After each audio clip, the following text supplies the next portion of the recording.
Hola, ¿qué tal? Bueno, hoy día vamos a recuperar la mentoría sobre métodos numéricos y lo que vamos a hacer el día de hoy es resolver ecuaciones no lineales para este caso y lo vamos a hacer con dos métodos, que son el método de la bisección, que es un método cerrado, y el método de punto fijo, que es un método abierto. Ahora vamos a ver de qué se tratan esos dos métodos.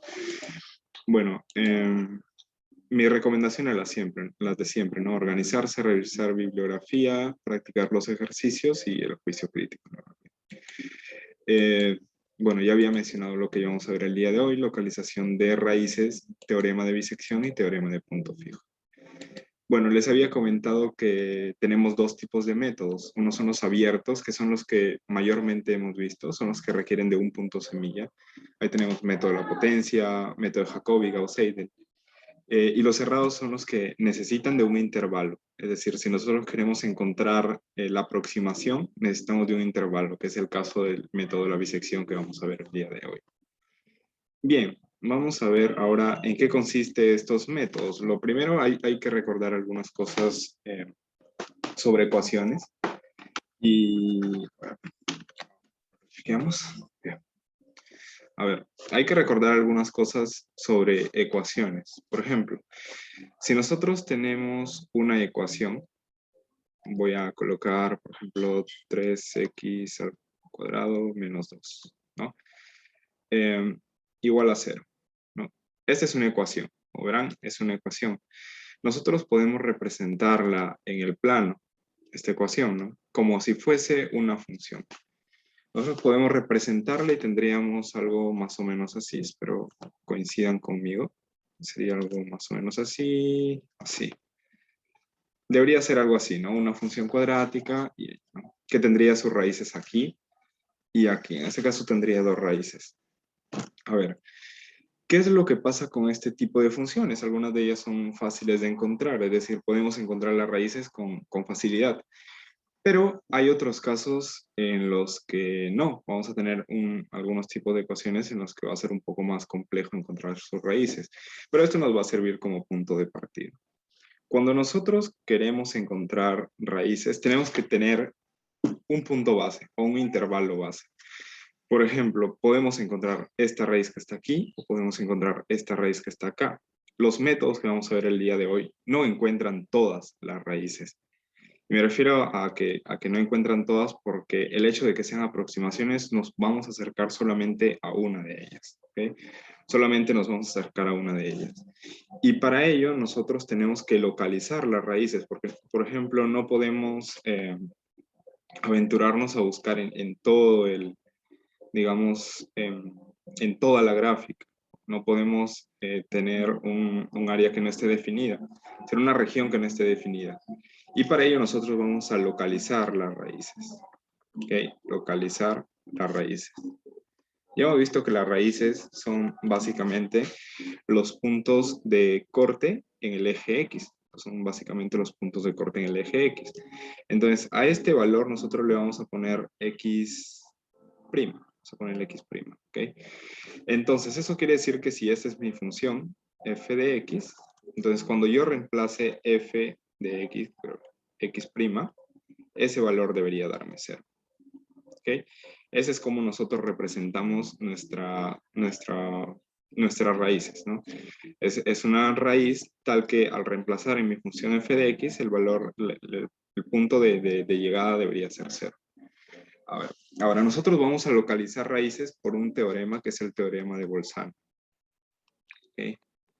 Y el teorema de Bolzano nos va a dar una idea de dónde podemos encontrar las raíces o si el lugar que estamos escogiendo para encontrar las raíces no es el mejor. Y para ello nosotros vamos a tener un intervalo, que es el primer paso. Tenemos que tener un intervalo, ¿okay? Un intervalo y función, ambas cosas. Tenemos que tener la función f de x, por ejemplo, y un intervalo AB. Que obviamente el intervalo AB tienen que ser valores reales, ¿no? Y bueno, lo que nos dice el teorema de Bolzano es que nosotros vamos a evaluar A y B en la función f de x. F de A y f de B. Y lo que también nos dice el teorema es que vamos a multiplicar esos valores de llegada. Y vamos a tener tres opciones. La opción número 1, 2 y 3. Si ese producto es menor a 0, si ese producto, es decir, es negativo, acá lo que nos va a importar es el signo más que la magnitud de que nos dé esta multiplicación. Si el valor de ahí es negativo, entonces nosotros podemos decir que hay una raíz, por lo menos. ¿Okay? Pueden haber más de una raíz, pero hay una raíz por lo menos. Si esto es igual a 0, A o B es una raíz. ¿Okay? Si el resultado de este producto nos da 0, es que A o B es una raíz. O puede ser también que A y B sean la raíz, ¿no? Otra de las cosas es que si esto es positivo, no se garantiza nada.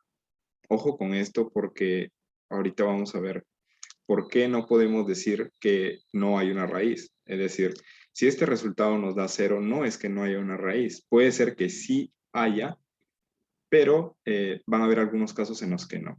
Ah, y ojo, otra condición importante es que f de x tiene que ser continua. F de x tiene que ser continua en AB. En ese intervalo AB tiene que ser continua. Ahora, vamos a analizar los casos que tenemos. Voy a mostrar. Por ejemplo, a ver, aquí, miren, si nosotros seleccionamos, por ejemplo, este intervalo, aquí tenemos varios casos. Si seleccionamos este intervalo, que va desde aquí hasta aquí, lo que vamos a notar es que este valor nos va a dar positivo, signo positivo. Este valor de acá nos va a dar signo positivo. Estamos viendo que están en la parte de arriba del eje Y. Este valor nos va a dar positivo. Si yo los multiplico, este valor es mayor que 0. ¿Se acuerdan que decía el teorema de Bolzano cuando el valor era mayor que 0? Que no hay raíz.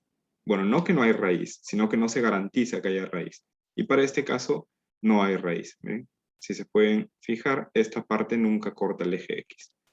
Entonces, para este caso, que es mayor a 0, no hay raíz. ¿Ok? No hay raíz. Otro es el segundo caso. Miren, este valor me va a dar negativo porque está en la parte baja del eje Y. Y este valor me va a dar positivo. Si yo los multiplico, y la función f es continua en ese lado. Si es continua en ese intervalo, entonces, al multiplicar signo negativo por signo positivo, esto me da menor que 0.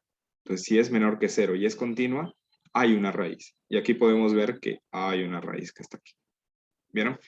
Otro de los ejemplos es en el que, aquí está lo que les decía, ¿no? Por ejemplo, miren aquí. Este está en la parte de arriba del eje Y, o sea, es positivo. Este punto del intervalo también está positivo. Eso quiere decir que es mayor que 0. Y recuerden que si es mayor que 0, no se garantiza nada. ¿Okay? ¿Y por qué no se garantiza nada? En este caso sí pude decir que no había una raíz, pero miren el caso de acá. No es que no hay una raíz. Incluso hay dos raíces. Hay dos raíces, pero como el intervalo que he seleccionado no cumple con el teorema de Bolzano, hay cierta incertidumbre, ¿no? Porque podría ser este caso y podría ser este caso, porque la función es continua en ambos lados. Entonces, cuando el producto de la imagen de mis dos intervalos es mayor que 0, no puedo garantizar nada porque estoy en esa incertidumbre, ¿no? Que puede ser que no haya un punto de corte y puede ser que sí haya punto de corte, ¿okay? Pero es, digamos, incierto, no aseguramos nada. Otro de los casos es cuando, por ejemplo, aquí esto sería positivo, está en la parte de arriba del eje Y y este es negativo. ¿Okay? Eso cumple el teorema de Bolzano, porque esto es menor que 0. Entonces, positivo por negativo, negativo es menor que 0. Ahora, pero como les dije, el teorema de Bolzano lo que nos va a ayudar es a identificar si hay por lo menos una raíz. Digo por lo menos porque puede haber 2, 3 raíces, como en el caso de acá, miren. Hay 3 raíces. Es decir, cuando se cumple el teorema de Bolzano, no puedo decir hay una raíz. ¿Por qué? Porque pueden haber más de uno. Puede haber 1, 2, 3. Siempre y cuando la función sea continua, ojo. Es por ello que he puesto aquí que la función debe ser continua en el intervalo. Pues es una condición bastante importante. Otra de las cosas que puede suceder igual es como esta, ¿no? Aquí me va a dar positivo, aquí me va a dar negativo. Se cumple el teorema de Bolzano porque es menor que 0. Pero miren, hay 2 raíces. ¿Okay? Hay 2 raíces. Ahora, acá está el caso. Miren, Esto puede ser engañoso y por ello reitero, y le reitero esto porque suele venir en los hitos como una pregunta de concepto, que a veces nos ponen una función, no sé si ustedes recuerdan las funciones racionales que van así o van del otro lado así. Entonces, nos pueden dar un intervalo aquí, aquí, ¿ok? O un intervalo en el que se encuentra en la parte de arriba y en la parte de abajo, y se cumpliría el teorema de Bolzano, pero lo que no se cumpliría es que esto sea continuo. Recuerden que en las funciones racionales no se cumple la continuidad cuando llegamos a las asíntotas. Entonces, esto de la función que debe ser continua en el intervalo tienen que tenerlo bastante presente. Miren cómo acá esto es engañoso, ¿ah? Por ejemplo, acá lo que vemos es que esto va a ser negativo y esta parte del intervalo va a ser positiva. Y es cierto, se cumple, ¿no? Se cumple porque si yo multiplico negativo por positivo me da negativo y ese es menor que cero. Bien, se cumple el teorema de Bolzano. Pero miren, esto no es continuo. ¿Bien? Esto no es continuo, hay una asíntota. Y aunque hay dos raíces aquí que se pueden observar, eso no me lo va a garantizar, no me lo van a garantizar siempre. Puede que haya casos en los que no haya raíces, ¿no? Por ejemplo, vamos a imaginar una función que sea así, ¿no? Estoy imaginando una función así. ¿Okay? Si yo corto este intervalo y este intervalo, por ejemplo, esto me va a dar positivo. Esto me va a dar negativo porque está en la parte de abajo del eje Y. Pero como pueden ver, esta función nunca llega a cortar el eje X. Este eje X nunca es cortado. Y a pesar que se cumple el teorema de Bolzano de que sea menor que cero, no se cumple la condición de continuidad. Entonces no podemos asegurar nada. ¿Okay? Es interesante practicar estos casos y revisarlos, sobre todo. Creo que estas son la mayoría de los casos que podemos obtener en teorema de Bolzano, pero siempre hay que recordar eso, que la función sea continua y que sea menor que cero. Se cumplen esas dos condiciones y garantizamos por lo menos una raíz. ¿Okay? Ya está.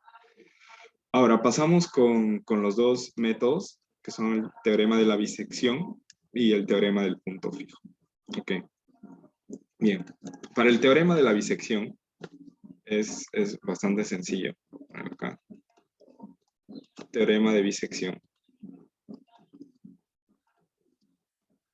Okay. Para el teorema de bisección, lo que nosotros vamos a hacer es primero tomar el intervalo, ¿no?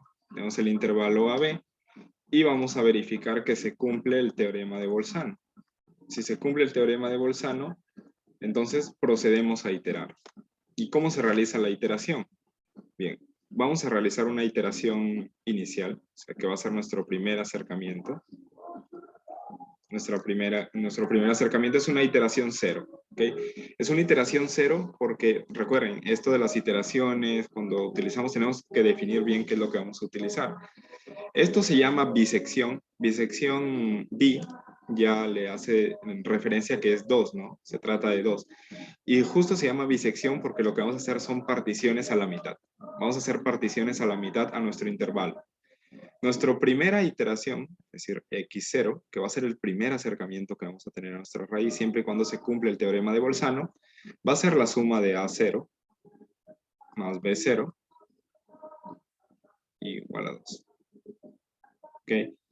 Ese va a ser nuestro primer acercamiento. Es decir, el valor de los intervalos va a ser nuestro primer acercamiento. Esa va a ser nuestra primera iteración. Ahora, nosotros vamos, después de que hemos iterado, vamos a verificar algo. Ok, vamos a evaluar x0 dentro de nuestra función. Ahora, pueden ocurrir dos cosas. Si f de x0 nos da 0, evidentemente x0 es la raíz, nada más. Pero si x0 nos da, bueno, no voy a definir positivo y negativo, voy a definir si f de x0 me da el mismo signo que a0, o sea, mismo signo, entonces x0 toma el valor de a1. Es decir, toma el valor del siguiente intervalo que vamos a formar. Ahora lo vamos a ver con un ejemplo, ¿ok? Si b0, si x0, es decir, f de x0 tiene el mismo signo que, bueno, debería ponerlo aquí como f de a0 y f de b0. Si tienen el mismo signo, eso quiere decir que x0 es igual a b1. Y seguimos iterando. Pero esto puede sonar bastante, digamos, teórico. Vamos a ver en la práctica, ¿ok? Voy a plantear una primera ecuación. Déjame hacer un ejemplo.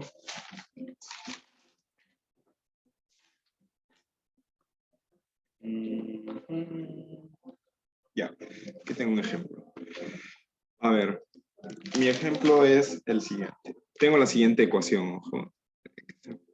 Menos x al cubo menos x al cuadrado es igual a 2. Ya, esa es mi ecuación. A ver, aquí sí vamos con los pasos. Primer paso.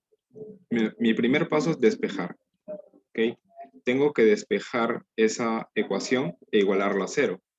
Una de mis ideas, o sea, hay varias formas de despejarlo, como siempre. La mía es la siguiente. Esto colocarlo como f de x, x al cubo menos x al cuadrado menos 2 igual a 0. ¿Ok? Si yo despejo esto, sería x al cubo menos x cuadrado menos 2 igual a 0, ¿verdad? Ya, ahora esta expresión que obtuve despejando, ahora lo paso a una función. ¿Sí? Y vamos a dar mi intervalo. A ver, mi intervalo es menos 1.5 y 2. Ya, ese es mi intervalo. Ese intervalo he escogido. Y lo que tengo que probar, ya cuando ya he despejado mi ecuación, es que se cumple el teorema de Bolzano. Entonces vamos a reemplazar, voy a colocar aquí, teorema de Bolzano. ¿Okay? Vamos a comprobar que se cumpla Bolzano.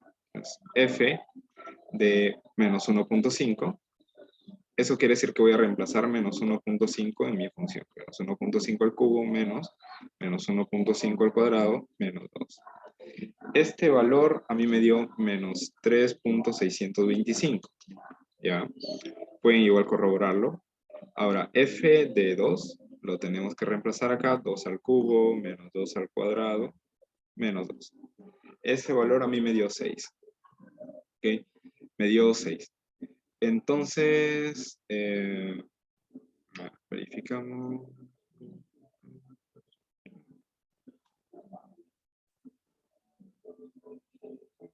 Sí.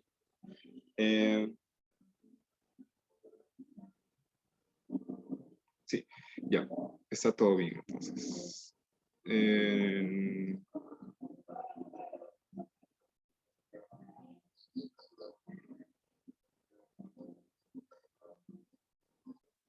Ya, bueno, aquí voy a hacer una corrección. No sería menos 0.5, sería 6.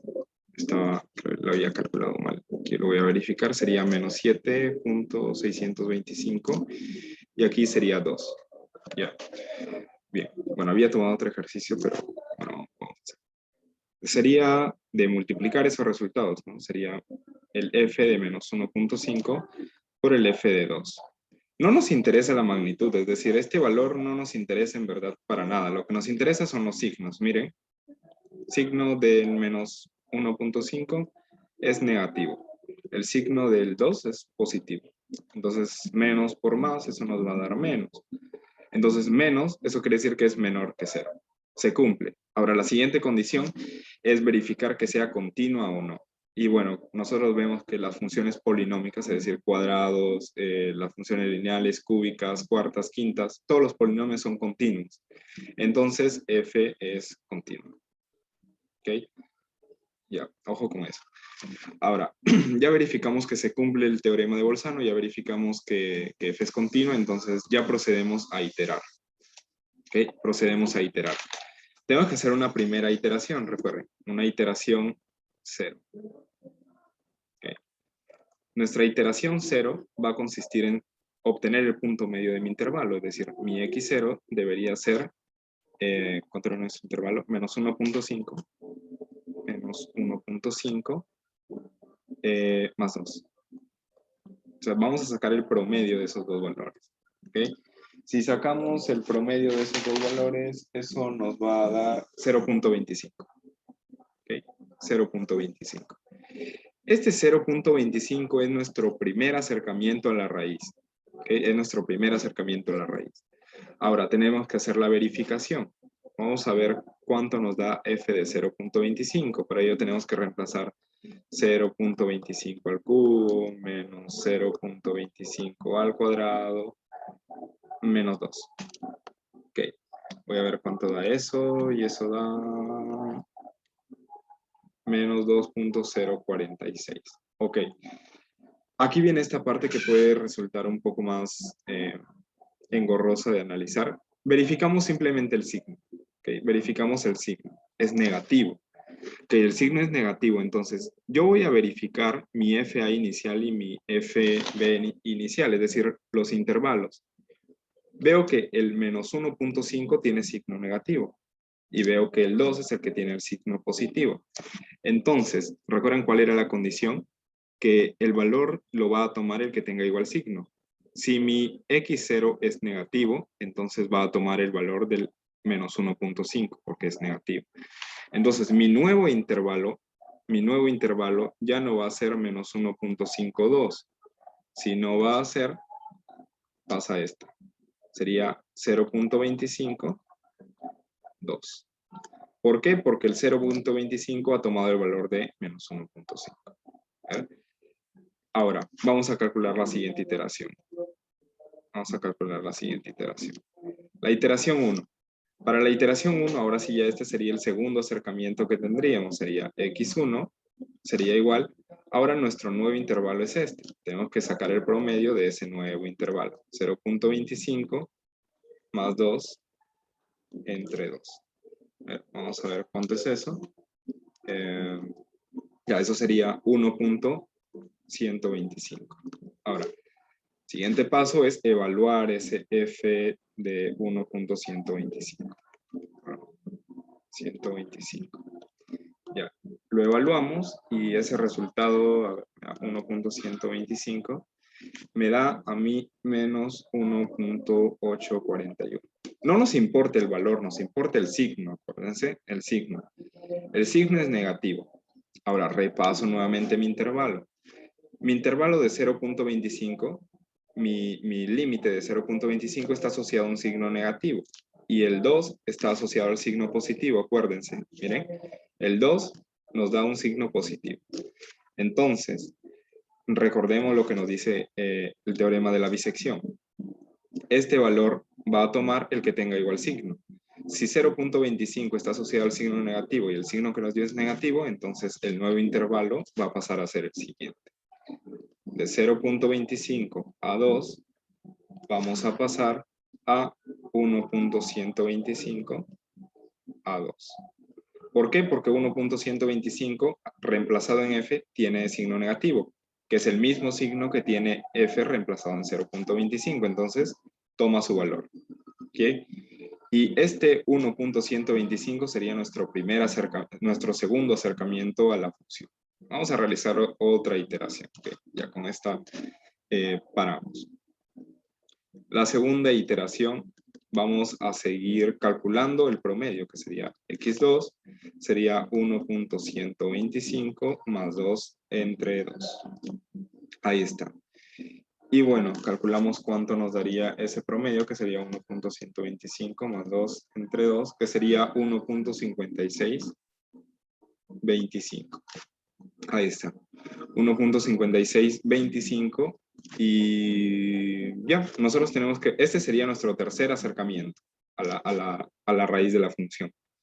Ahora, lo que tenemos que hacer es evaluar nuevamente, ¿no? Si evaluamos f de 1.5625, tenemos que pasarlo, ¿no? 1.5625 al cubo menos 1.5625 al cuadrado menos 2. ¿Ok? Ese valor me da, a ver, 1.5625, espero que me volvió a salir negativo. Ya, me sale negativo, ¿ok? Me sale menos 0.626, ¿ok? Me sale negativo. Recuerden que nos importa el signo solamente. Entonces hacemos el mismo análisis. Nuestro intervalo está de esta forma por ahora, 1.125 y 2. Donde 1.125 está asociado al signo negativo y 2 está asociado al signo positivo. Entonces, para plantear mi nuevo intervalo, como el resultado que nos dio fue negativo, va a tomar el valor de 1.125. que sería nuestro nuevo intervalo, sería 1.5625, 2. Como verán, cada vez el intervalo se hace más corto y más corto y más corto, partido a la mitad. Y así es como nosotros vamos a calcular el valor de nuestra función. A ver, voy a ver el valor real de esa función. El valor real de esa función, que voy a poner el valor real. Bueno, en este caso era una función cúbica, ¿no? Sí la podríamos hacer. El valor real era 1.6956. Como ven, 1.6956 se encuentra dentro de ese intervalo. ¿Vieron? Se encuentra dentro. Si nosotros seguíamos haciendo más y más y más y más y más particiones, íbamos a llegar a ese valor. ¿Ok? Pero podemos ver que el valor real de esa ecuación era 1.6956. Y ya está. Ese es como nosotros aplicamos el método de la bisección. Más adelante lo vamos a ver con una pregunta de Ito. Ya. Ahora pasamos a otro método, que es el método del punto fijo. ¿Ok? El método del punto fijo. El método de punto fijo tiene una similitud, probablemente, en el que nuestra ecuación, vamos a tener que transformarla a la siguiente forma. En una función de x que dependa de la misma función f de x. Por ejemplo, esto hace referencia, y yo espero que les haga referencia a cuando despejamos en Jacobi y en Gauss-Seidel. ¿Se acuerdan que dejábamos x expresado en una matriz de iteración x más c, ¿no? Esto es lo mismo, miren, es un x, un f de x. Es lo mismo, tal cual lo mismo. Entonces, si nosotros queremos analizarlo de esa manera, les pongo un ejemplo, ¿no? Con el mismo ejemplo que teníamos antes. Teníamos 3x al cubo, perdón, menos x al cuadrado, menos 2 igual a 0. Yo puedo despejarlo esto de varias formas. Por ejemplo, x sería igual, si yo lo paso al otro lado, sería x al cuadrado más 2 raíz cúbica. ¿Ok? ¿Qué les parece? Esa es una de las formas. Otra de las formas es hacerlo igual con la raíz cuadrada, ¿no? Si yo dejo aquí x al cubo menos 2, aquí va a quedar raíz cuadrada, ¿no? Esa es otra forma. Otra de las formas que puedo hacer es, por ejemplo, si yo factorizo el x cuadrado, quería x cuadrado, x menos 1 menos 2 es igual a 0. Luego puedo pasar el 2 acá, que haría 2 entre x cuadrado, que sería x menos 1. Y me quedaría acá x es igual a 2x cuadrado más 1. A ver, espero haber hecho bien el despeje. Sí, paso el 2. Esa es otra forma. Como verán, puedo despejar de varias formas nuestra ecuación. Así que se preguntarán, ¿y cuál debo utilizar para calcular el método de punto fijo? Y recuerden que todas cumplen esa condición, ¿no? Que mi x esté expresado en una función de x. X está expresado en una función de x. X está expresado en una función de x, que parten de una misma ecuación, que es esta.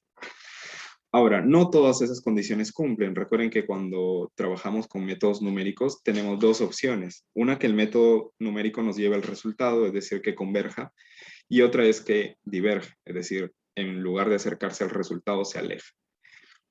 Entonces, nosotros vamos a tener que cumplir ciertas condiciones.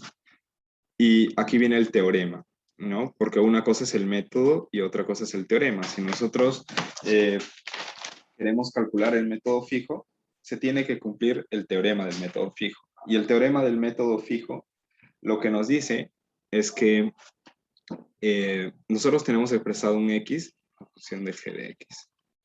Ok. Esto va a ser una raíz. Esto se va a convertir en una raíz. Cuando una raíz que le voy a poner x' nuevamente, cuando mi x' sea igual al valor de g reemplazado en x'. ¿Okay? Eso es un poco engorroso de ver, pero es como debería ser para encontrar el método del punto fijo. Y se dice que si esto, es decir, x' es un punto fijo, es un punto fijo de g.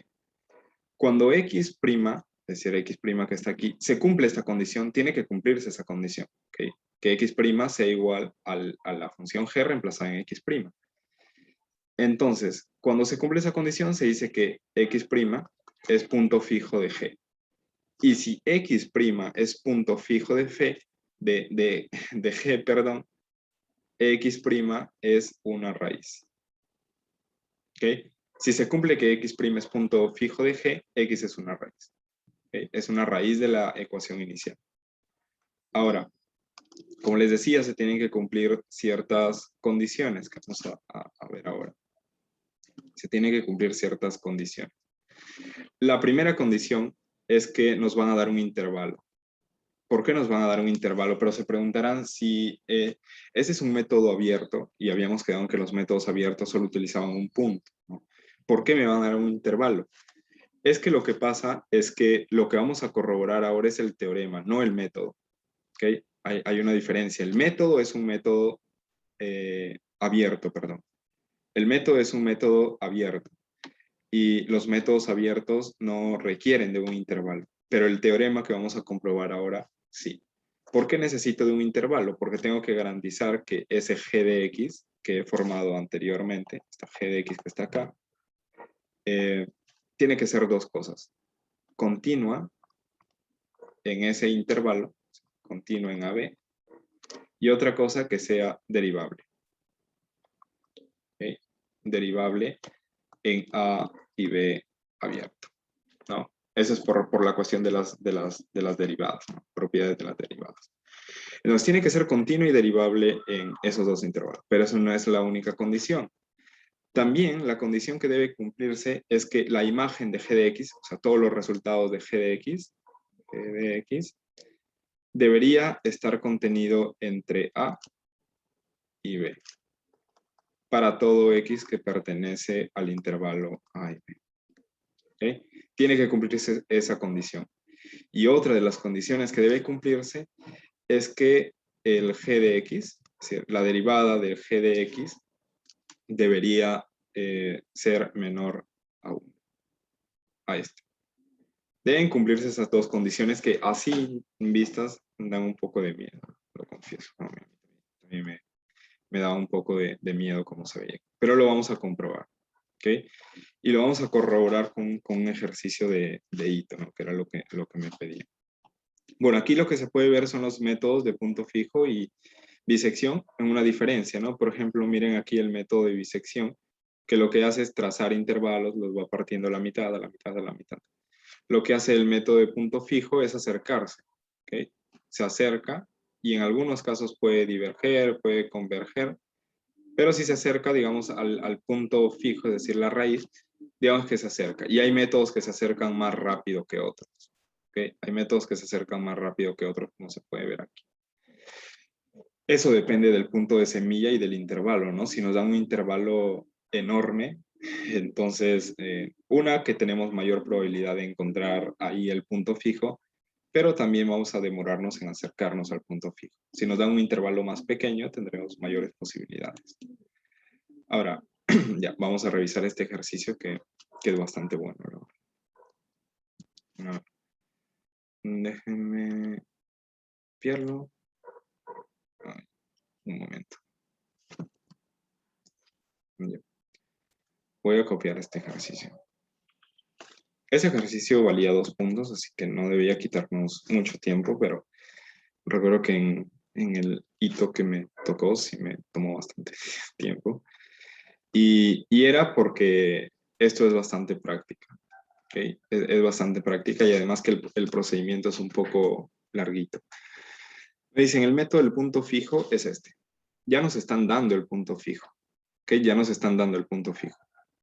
Entonces, nos están diciendo que x es una función que depende de g de x. Eso es lo que sabemos por ahora del método del punto fijo. Miren, aquí me están diciendo que x n más 1 es igual a 1/3 de x n, donde n más 1 y n son el número de iteración, ¿okay? Que lo vamos a ver más adelante. Convergerá. Aquí nos dicen que convergerá. Estas preguntas serán para verdadero y falso. Aquí ya me están afirmando que ese método va a converger. Lo que yo tengo que comprobar es que se cumple el teorema. Si no se cumple, diríamos que no converge, ¿no? Y si se cumple, digamos que converge. Esto sería verdadero. Analicen los datos que nos están dando un intervalo y nos están dando la función. Que la función por ahora no nos ayuda mucho. Lo que sí nos ayuda es este valor que nos han dado acá. Entonces nosotros lo escribimos de esta forma para poder entender. X es igual a un tercio de e de x. Es decir, el exponencial elevado a la x. ¿De dónde ha salido eso? Es despejando esta parte de acá. Ahora, tenemos que comprobar que g de x, recuerden que g de x es esto que está ahí, g de x cumple las condiciones del teorema. Ahí está. Y bueno, el intervalo en el que nos dan es 0 y 1.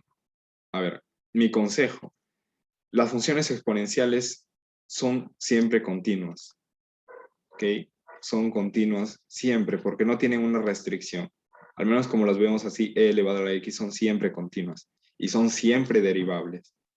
¿Okay? Esto sí, anótenlo porque es lo que usualmente viene, ¿no? Siempre nos ponen una función así. O también sucede con el caso de los senos y los cosenos, que también sí son continuos. Las tangentes no son continuas en algunos intervalos.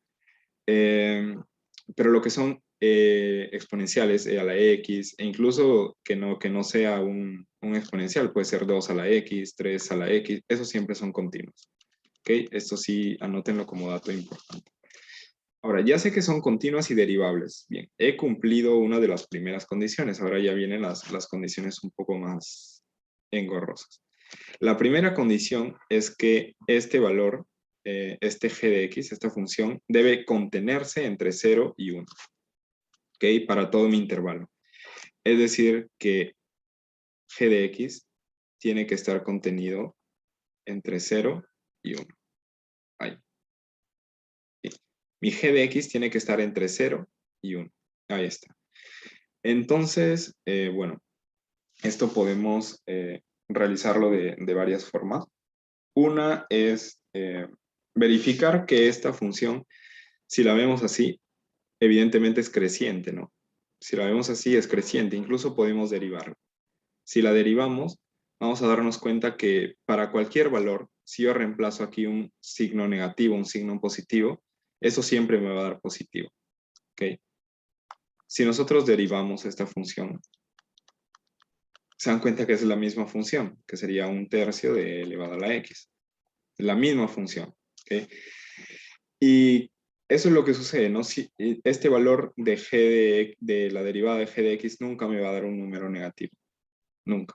¿Okay? Entonces, nosotros podemos garantizar y vamos a resolverlo, ¿no?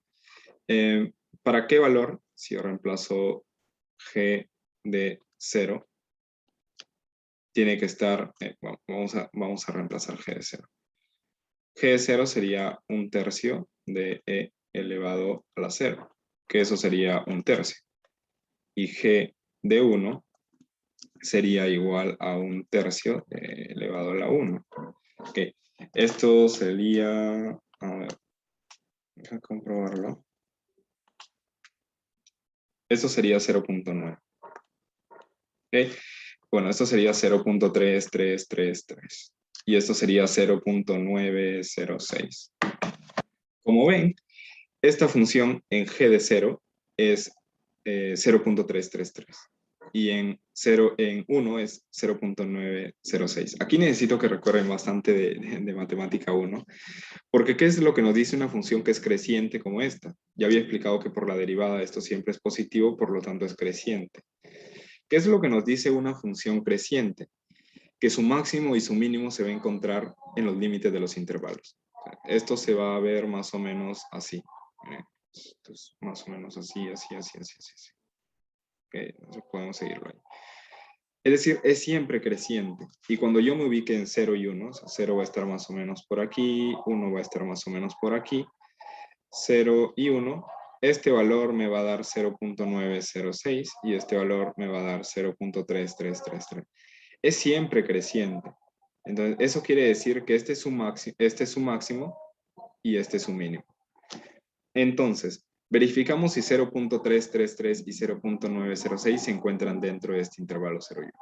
Como podemos ver, sí se encuentran dentro del intervalo. 0.333 está dentro del 0,1 y 0.906 está dentro del 0. Entonces, se cumple la primera condición. Se cumple la primera condición de que la función debería estar contenida en, entre 0 y 1. Ahora vamos a ver si se cumple la segunda condición. Y esto viene ya de la primera condición y la tenemos fácil porque la derivada es siempre positiva, ¿no? Y eso nos dice que el valor absoluto de la derivada tiene que ser menor a 1. Entonces ya lo tenemos, ¿no? Porque la derivada es 1/3 de e a la x. Entonces voy a reemplazar estos valores, y vemos que eso también es creciente. La derivada es creciente. ¿Por qué? Porque es la misma función. Y se va a encontrar entre 0.906 y entre 0.3333. Entonces, vemos que esta derivada en valor absoluto, ojo, en valor absoluto, es menor que 1. ¿Okay? Es menor que 1. El 1 estaría más o menos por acá. Y todos estos valores son menores que 1, al menos dentro del intervalo. Entonces, estaría cumpliendo también la segunda condición.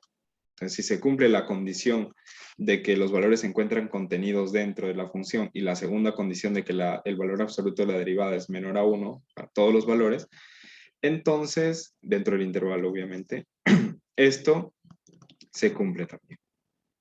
Y si se cumple, eso me quiere decir que el método, ojo, lo que hemos estado haciendo es el teorema.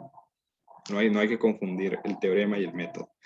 El método del punto fijo converge.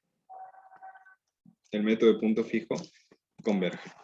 Entonces, como el método del punto fijo converge, esta afirmación sería verdadera.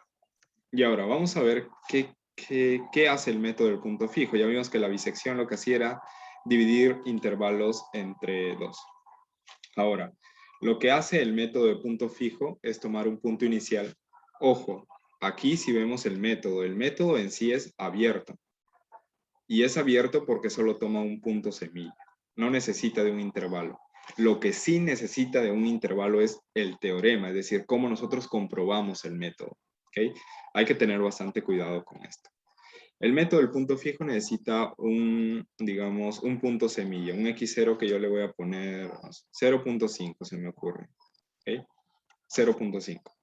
Entonces, ya vi que esta función de acá converge, entonces la puedo utilizar para calcular el método de punto fijo. Y lo voy a escribir de la siguiente forma. X es igual a g de x, que sería igual a 1/3 de e elevado a la x. Ahora, estas iteraciones son muchísimo más fácil. Lo más tranco que podría decir yo para método de punto fijo es comprobar el teorema. ¿Okay? Comprobar el teorema. Y porque las iteraciones son bastante sencillas. Para este caso empezamos con la iteración 1. Ojo, aquí empezamos con la iteración 1 a diferencia del método de la bisección que empezamos con la iteración 0. Bastante cuidado con eso. ¿Por qué acá utilizamos la iteración 1? Porque aquí ya tengo un primer acercamiento. El primer acercamiento que me han dado es que es 0.5. Ahora yo voy por mi primera iteración para comprobar en el método del punto fijo. O sea, para acercarme mediante el método de punto fijo. Y lo que haría es mi x1 es igual a e elevado a mi x0. Eso es lo que tengo que comprobar. Entonces, x1 sería igual a 1/3 de e elevado a 0.5. Y vamos a verificar ese valor. Vamos a verificar ese valor, que sería 0.2. 0.202. Ahora, esa es mi primera iteración. Ahora vamos con la iteración 2. Como ven, aquí no hay mucho que hacer, simplemente reemplazar. Mi iteración 2 sería x2 es igual a 1/3 de e elevado a x1, que sería igual a 1/3 de e elevado a 0.202. Lo único que estamos haciendo es tomar el valor que nos ha dado anteriormente, que para este caso sería 0.272. Y ahí acaba la iteración. Eso es lo bueno del método de punto fijo, que iterar es bastante fácil, no hay que hacer ningún análisis posterior.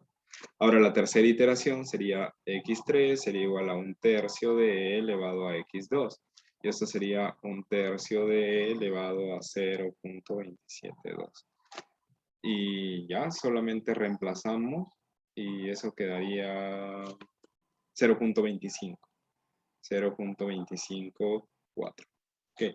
Si nosotros seguimos iterando, iterando, iterando, nos vamos a acercar cada vez más al resultado. Ahora, a ver, déjenme corroborar cuál es el resultado original para ver si nos estamos acercando bien. Eso obviamente depende también del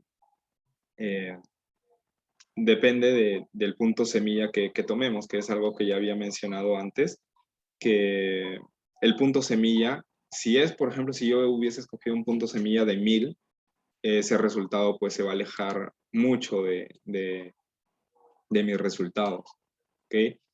Eso va a depender de cuál es la magnitud de mi punto semilla, que como le digo, por lo general se utilizan números bajos, ¿no? 0.5, 1, 2, 0 incluso en algunos casos. Bueno, el valor real de esta ecuación, o sea, el valor real, como pueden ver, el método punto fijo es bastante sencillo. El valor real es 0.2576. A la tercera iteración, lo que logramos es que sea 0.254. O sea, estamos cerca, ¿no? Bastante cerca. Estamos bastante cerca.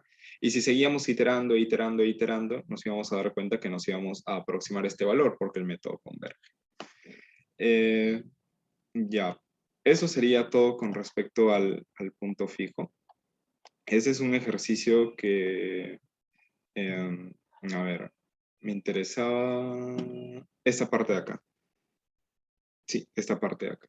Esto yo creo que ustedes sí lo pueden realizar e igual se los voy a dejar para que ustedes también lo realicen por su cuenta. Es simplemente teorema de Bolzano. Ojo, no hay complejidad en esto. No hay complejidad. Es teorema de Bolzano, aquí les dan los intervalos, tienen que despejar esta ecuación. Esto de aquí sí me interesa bastante. ¿Por qué? Porque en todo, digamos, en toda iteración, ya les había mencionado que nunca llegamos al valor real exacto, sino que siempre estamos ligados a un valor cercano, un aproximado. Entonces, lo que tenemos para este método, para el método de la bisección, ojo, este aplica para el método bisección. Es una tolerancia. ¿Por qué? Porque no podemos iterar, digamos, o sea, que los programas lo pueden hacer, ¿no? Iterar hasta el infinito y lograr la resolución de la ecuación. Pero por lo general nosotros no, porque imaginen cuánto tiempo nos demandaría iterar en el papel, no sé, cientos de veces. Entonces lo que nosotros utilizamos para decir cuán cerca o cuán lejos estamos de un valor es la tolerancia, ¿ok? Y la tolerancia la vamos a expresar de la siguiente forma, es decir, la longitud del intervalo, obviamente, miren, esto es parte de esto, miren. Si este es B, esto es A. Yo quiero saber cuál es la longitud del intervalo, pues simplemente resto B menos A. La longitud del intervalo dividida en cuántas veces lo he partido, valga la redundancia, ¿no? Como van a ser entre dos, siempre va a ser mitad, mitad, mitad, mitad, mitad. Dependiendo de la mitad, va a ser n más 1. Dependiendo de la iteración, donde n es el número de la iteración. Recuérdense que empezamos con una iteración 0, ¿okay? Para método de la bisección. Y esto debería ser menor o igual que la tolerancia. Esto es lo que me interesa. Nosotros podemos despejar esto y si nosotros lo despejamos nos va a quedar de la siguiente forma, que n es mayor o igual que el logaritmo natural de b menos a dividido entre 2 por la tolerancia, sí, por la tolerancia entre el logaritmo natural de 2. Ya. Estas, bueno, me interesa que se queden con esto. Nosotros podemos despejar todo esto y llegar a lo de acá. Pero me interesa que se queden con esto. ¿Okay? Entonces, veamos lo que tenemos acá. Miren, aquí me están dando la tolerancia. Aquí me están dando la tolerancia y me están dando el intervalo. Y me piden decir cuál sería el número de intervalos necesarios. Y cuando me dicen número de intervalos necesarios, se están refiriendo a la iteración. ¿Okay? ¿Cuántas veces tengo que iterar para llegar a un resultado que me garantice esta tolerancia de 10 elevado a la menos 3. Entonces, lo que voy a hacer es, puedo aplicar directamente esta, puedo aplicar esta ecuación, resolver, tolerancia, pero para eso también les entrego esta expresión ya despejada, que lo pueden usar. Si les dan la tolerancia y les dan los intervalos, solamente quedaría despejada. Entonces, para este caso vamos a tomar la segunda ecuación, la segunda expresión. Sería el logaritmo natural de 0.3 menos 0.2 entre 2 veces la tolerancia, que sería 2 por 10 elevado a la menos 3, entre el logaritmo natural de 2. Este valor me dio 5 punto algo, recuerdo. 5.64. Okay. Como ven, aquí no necesito nada más que el intervalo y la tolerancia, nada más. Ahora, aquí bastante análisis con esto, que me están diciendo que n debe ser mayor a 5.64. Y como verán, n, por ser un número de iteraciones, tiene que ser un número entero. ¿Okay? Tiene que ser un número entero. Y escogemos el número entero más cercano. ¿Por qué podría ser 7? Y 7 va a cumplir que la tolerancia sea menor que, sea 10, perdón, sea menor a 10 menos 3, 10 elevado a la menos 3. Se va a cumplir. Obviamente, si yo sigo partiendo más intervalos, se va a seguir cumpliendo, es decir, me voy a acercar más. Pero como nos están dando una tolerancia que es 10 a la menos 3, nosotros tenemos que garantizar el valor mínimo para el cual se cumple esa tolerancia. Es decir, n tiene que ser mayor a 5.64, es decir, el valor más entero aproximado, es decir, el más cercano sería 6. 6 es el valor entero más cercano a 5.64. Pero no porque esté más cerca a 5.64, porque por ejemplo, si me da 5.21, no voy a colocar 5. ¿Okay? No voy a colocar 5, ¿por qué? Porque se tiene, a pesar de que 5.21 está más cercano a 5, no colocaría 5 por este signo que está aquí, que n tiene que ser mayor o igual que 5.64. Entonces tomo el entero más cercano mayor que este valor. Que podría ser 7, podría ser 7. Que podría ser 8, podría ser 8. Que podría ser 9, y con todos los valores que le siguen, se va a cumplir. Pero yo tengo que garantizar el mínimo valor de particiones que debería realizar, que para este caso son 6. Con 6 particiones yo ya he logrado esa tolerancia que me han dado acá. Con 6 particiones ya estoy dentro del margen de error que me están pidiendo. Que si sigo iterando voy a acercarme más, pero no es lo que me están pidiendo. ¿Okay? Y bastante ojo con ese tipo de ejercicios en los que nos dan la tolerancia. Y bueno, dado que no hemos tenido tiempo para conversar sobre este tema, sí propondré al menos una asesoría sobre todo para repasar un poco los temas, porque me parece que estos temas son un poco más densos. Bueno, espero que puedan revisar la grabación y nada, nos vemos esta semana. Hasta luego, cuídense.